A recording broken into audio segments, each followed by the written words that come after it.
Hi everyone! So today, ang aking i-review is itong Maybelline Dream Liquid Mousse Airbrush Finish. At ang shade na nakuha ko ay Classic Ivory.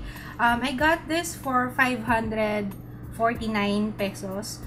Original price na is 599. Nakuha ko siya na discounted last February kasi meron silang 30% off, or dito sa particular foundation na to, merong 50 pesos off. This one, 30 ml siya. Actually, tinanong ko yung sales lady kung ano yung gamit niyang foundation that time. Kasi ang ganda nung finish nung foundation sa face niya. Super kinis, super flawless. Sabi niya, ito daw yung gamit niya. So, let's try it out kung okay nga. Bakit ayaw ma-pump? What? Why? Iikot pa. Sorry naman. Iikot pa pala muna before malabnaw or liquidy. This is my face. Ayan, may kita nyo may redness ako around the nose, blemishes, mga pimple marks. As usual, one side of my face. Dito muna sa right side. Wow!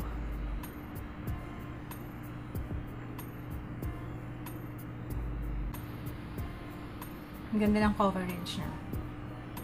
By the way, itong brush na ginagamit ko, this one is from Beauty Cosmetics.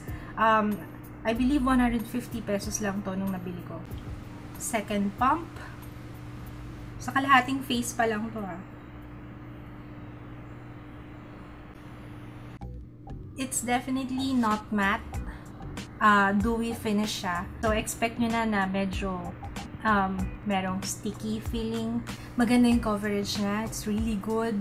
Natakpan niya yung blemishes ko kaagad-agad.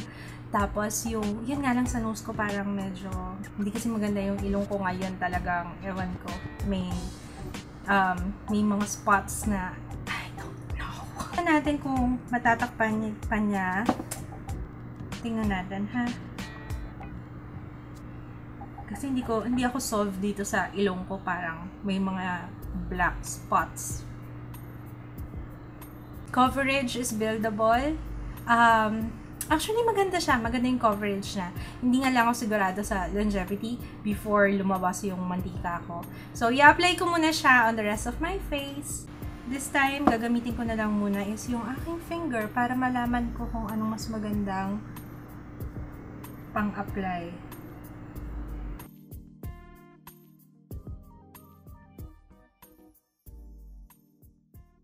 Almost the same lang.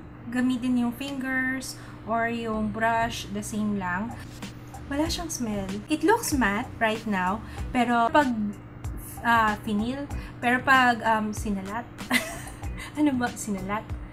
Pinakiramdaman. Pag hinawakan mo, ganyan, mafe-feel mo talaga na meron lang slight na pagka-sticky. Nakikita ko ngayon, ang ganda ng kanyang coverage. I look flawless. Yung shade sa akin, okay. Hindi na-emphasize yung dryness kasi may dryness din ako sa nose. Kaya, okay din siya. Ang ginamit kong setting powder is yung Nichido, as usual. Sana wish ko lang tumagal siya. Or matagal bago ako mag-oil up. So, right now, it is 10:54. And I will be back later for an update. 6:48. And I'm shiny! Super shiny. Yung ano pa lang yung finish pa lang niya kanina, medyo, although it looks matte, pero yung feeling, medyo malagkit. Medyo sticky siya for me. Kaya, where's my blotting paper? After ko naman i-blot yung oil, parang hindi ko naman siya kailangang, hindi ko na kailangan mag-retouch pa with powder. So, okay pa rin. Okay pa rin siya sa akin. Kahit na nag-oil up na ako, after ko mag-blot, still looks good. Para sa oily skin, talagang expect mo na mag-blot ka talaga. I will be back later. Hindi na ako magta-touch up with powder kasi I don't feel like I have to. Maganda pa rin naman siya kahit na hindi na ako mag-powder.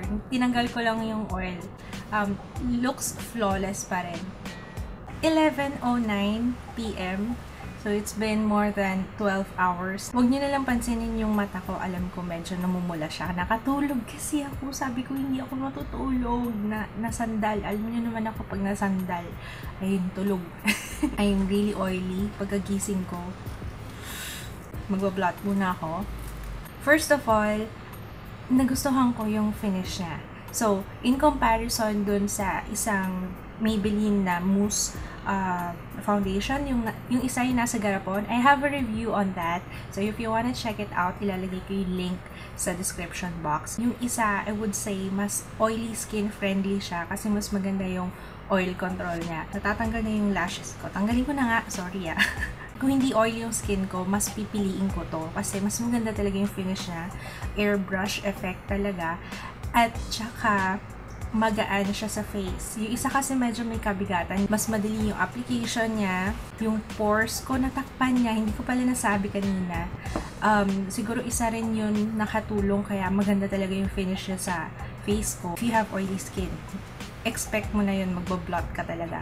Pero, ang kagandahan naman niya, kahit na mag-oil up ka, once na mag-blot ka, maganda pa rin siya. If you have a special occasion or special event coming up, lalo na ngayong graduation, i-recommend ko to kasi maganda siya sa picture. Kahit may flash, ang ganda niya. So, kung kailangan kong magpa-picture, yan ang gagamitin ko for now. So, meron ng kapalit yung aking Revlon Color Stay. Also, kung meron kang oily skin, siguro kailangan mag-mattifying powder ka to top it off para lang merong mag-control ng oil. Sana nakatulong tong review ko. Sana naging helpful sa inyo, sa mga naghahanap ng magandang foundation. Kung nakatulong, please thumbs up this video. If you have request, comment lang kayo sa baba. Maraming salamat sa panonood and see you again next time. Bye!